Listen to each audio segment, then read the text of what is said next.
Hello student, देखिए आज हम लोग सातत्य समीकरण समझेंगे। ये टॉपिक हम लोग का 11th क्लास का है। ये बहुत इम्पोर्टेंट टॉपिक है सातत्य समीकरण। आप लोग पूरा वीडियो देखिएगा, लाइक कीजिएगा, सब्सक्राइब कीजिएगा।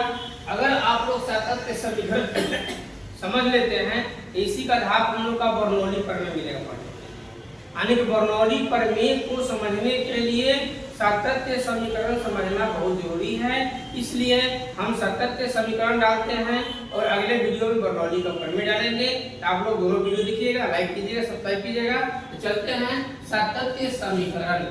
तो सातत्य समीकरण है क्या, पहले इसको फिगर पर समझते हैं। इसे मान लो, देखना फिगर पर ध्यान से। इस तरह से हम लोग का एक पाइप हो गया, इस तरह से पाइप हो गया। इस पाइप में पानी बह रहा है। तो पाइप में जब पानी बह रहा है, यहाँ पर जो पानी है, यही पानी कुछ समय के बाद यहाँ पर चला जाता है। यही पानी कुछ समय के बाद यहाँ पर चला जाता है, ध्यान रखिएगा। यानी कि यहाँ से पानी प्रवेश करता है और ये पानी जो है ऐसे होते हुए, ये पानी जो है ऐसे होते हुए यहाँ से बाहर निकल जाता है। इस पॉइंट को हम मान लेते हैं P, इस पॉइंट को मान लेते हैं Q। इस पॉइंट का जो ये एरिया है, इस एरिया को A1 मान लेते हैं। यहाँ का जो एरिया है इसको A2 मान लेते हैं। ठीक है, ध्यान रखिएगा। यहाँ जो पानी का स्पीड है, इसमें इस पॉइंट पर जो पानी का स्पीड है इसको V1 मान लेते हैं। यहाँ पर जो पानी का स्पीड है इसको V2 मान लेते हैं। समझा गया? अब इसी से हम लोग का सातत्य समीकरण निकलता है। तो मान लो कि जब पानी बह रहा है, यहाँ के पानी वहां जाएगा, यहाँ के जो पानी है वही पानी वहां जाएगा, यानी वहां दूसरा पानी चला जाएगा। ये आगे आगे जाएगा, पीछे पीछे पानी जाएगा, यह पानी वहां जाएगा। तो अब इस पानी को समझने के लिए ये यहाँ से वहां तक पानी जाने में बहुत कम समय लेगा। हम लोग लिखेंगे अल्प समय। देखिएगा यहाँ पर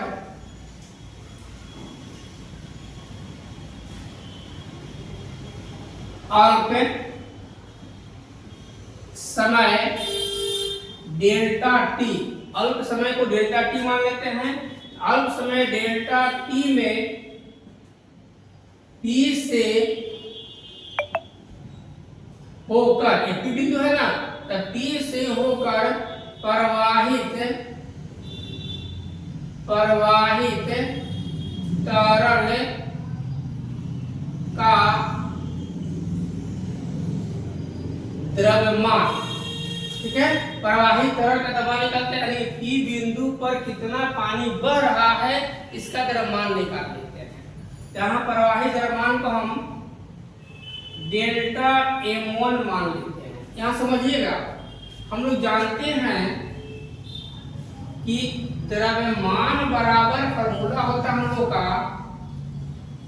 घनत्व इंटू आयतन। यह समझिएगा। तो घनत्व को हम लोग रो मानते हैं, आयतन मतलब LBH। यही पर मेरे समझना है। LBH, तो LB को हम लोग क्षेत्रफल मानते हैं। H मतलब, ये H मतलब हो गया दूरी, H मतलब दूरी। तो यहाँ देखिए समझने के लिए कि दूरी बराबर होता है 4 गुना समय। दूरी बराबर क्या होता है? 4 गुना समय। तो 4 का माने है V1 और समय माने है डेल्टा T। यानी कि A और B के जगह पर A लिख दिए और H मतलब दूरी के जगह पर क्या लिखेंगे? V1 डेल्टा T लिखेंगे। समझा गया ना? ये तो हमारा लंबे करेगा। यानी कि यहाँ पर लगा जाइए तो डेल्टा M1 इक्वल टू लिखेंगे रो A1 V1 डेल्टा T। यानी कि P बिंदु पर जो द्रव्यमान होगा वो इतना होगा, इसको सबका एक मान लेंगे। समझा गया? अब इसी तरह चलते हैं ये Q पॉइंट पर। Q पॉइंट पर कितना होगा हम लिखेंगे अल्प समय डेल्टा टी में Q से बाहर निकलने वाले तरल का द्रव्यमान। फिर इसी तरह से कहा जाएगा यहाँ पर डेल्टा M2 बराबर, ये रो रहेगा ही, जहां A था वहां A2 हो जाएगा, जहां B था वहां B2 हो जाएगा, और यहाँ डेल्टा T हो जाएगा।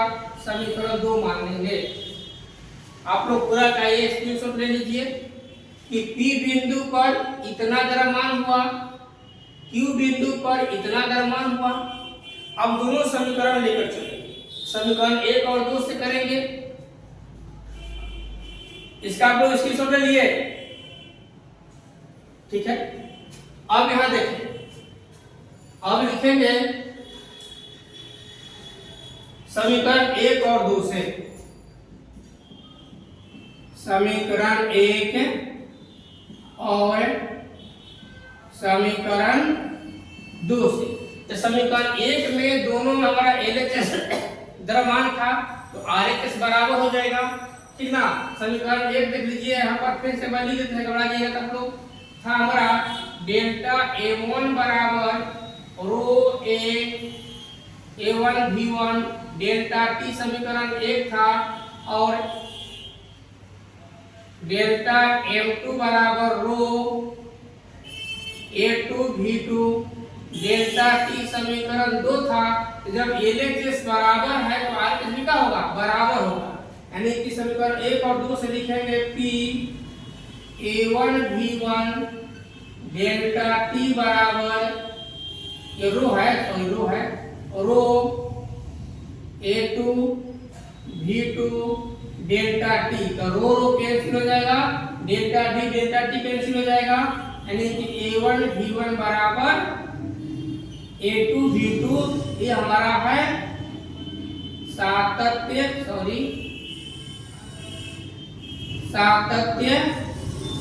समीकरण। बुझा गया। यानी कि सातत्य समीकरण कहता है कि पहला पॉइंट का क्षेत्रफल और वेग दूसरे पॉइंट के क्षेत्रफल और वेग के बराबर होता है। पहले पॉइंट का क्षेत्रफल और वेग दूसरे पॉइंट के क्षेत्रफल और वेग के बराबर होता है, ये कहता है हमारा सातत्य समीकरण। और इसी का आधार पर हम लोग अगले वीडियो में पढ़ेंगे, ठीक है। अगले वीडियो में फिर मिलते हैं। धन्यवाद।